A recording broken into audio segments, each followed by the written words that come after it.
Assalamu alaikum. Урматтуу айдоочулар, мынакей. Бишкек шаары Койбагарова 83/2 123 бала бакчанын жаны. Жаңы жасалган жолдун сапаты мынакей. Колум менен эле тийсем оңторулуп калды. 1 сантиметрге да жетпейт. Эми өзүңөр элестетип көргүлө. Бул жерде решетка железный. Добротный решетка туруш керек болчу. Арматура менен эле бекитип салган мынакей. Бул жерде да кичинекей балдар түшүп кетет. А негизи момундай решетка болуш керек. Көрдүңөрбү? Достор, силерге дагы бир жолу далил.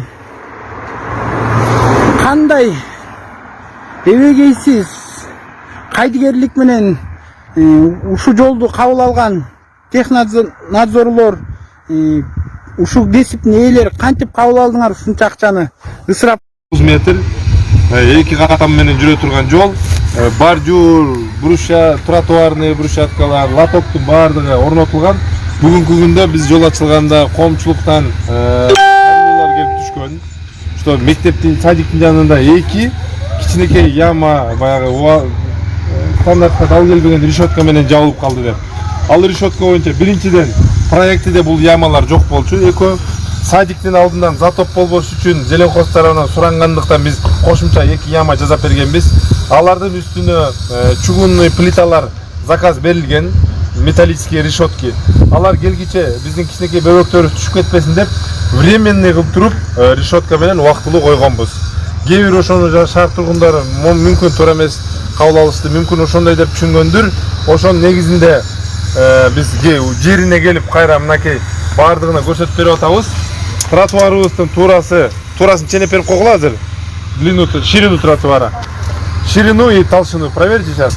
Бүт айтылган эмелер боюнча биз жеринде келип, ушу ар бир шаарыбыздын тургундар, жарандардын мнениясы биз үчүн өтө маанилүү. Биз мэрия тараптан баардык нерсеге реакция болот сөзсүз турда. Биз кабыл алабыз, ошон үчүн жерине келип, мынакей адистер менен карап отурабыз. Жол салынып атканда Кытай тараптан өздөрүнүн техникалык надзор жүргүзүүчү эксперттери бар. Шаардык капиталдык курулуш тарабынан технадзорлор бар, мамлекеттик. Андан тышкары Бишкек шаарынын жол лабораториялык башкармалыгы бар. Ошонун адистери да текшерет. Ширина тротуара какая? 2,25. Вот, проект боюнча 2,25. Да. Покажите это. Покажите 2,25.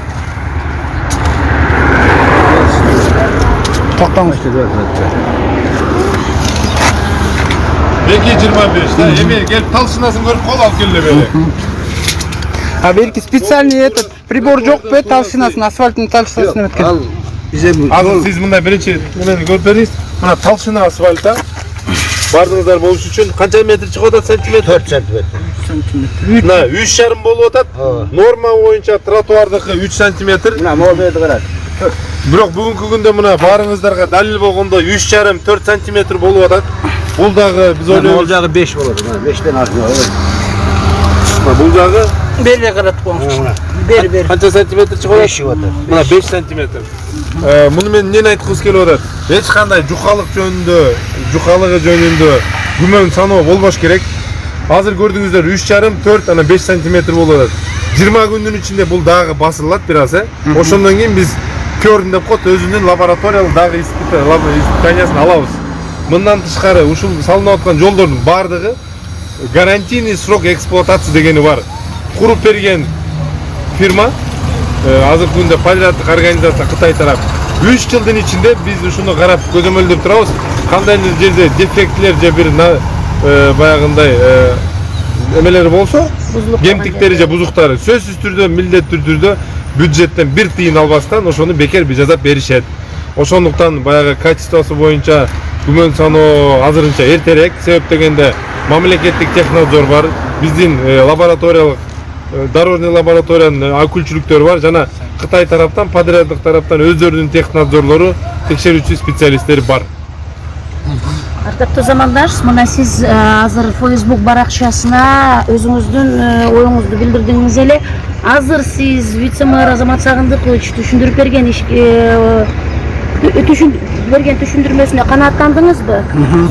Рахмат. Биринчиден ошо жалпы мэриянын жааматына чоң ыраазычылык билдирем. Ушу биздин Бишкек шаарынын тургундарын ушу көрсөткөн туура эмес багытта ошо чекеси жетпей жана тапталбай калгандыктан мен ошону чагылдырып көрсөткөндүн иш-чараны ушундай мындайча айтканда оперативно иш алып барганына Азамат мырзага дагы вице-мэрге өзү ошо курулуш, жол тармагын курировать этет экен жана жалпы мэриянын коллективине өтө чоң ыраазычылык билдирем. Демек сиз жөн эле жазатайып көрүп алсаңыз керек.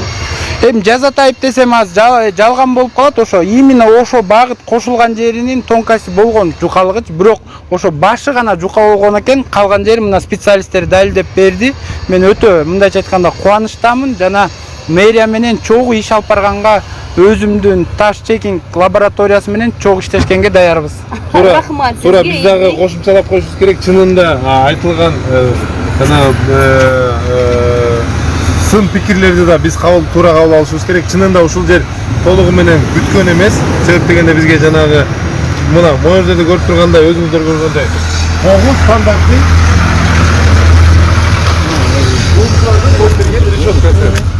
ушундай решетканын жакада коюлушу бул проекттен тышкары болуп калдыгына байланыштуу биз дагы заказ берди деп жазап туруп атканбыз. Ушулар решеткалар келгенден кийин жазалат.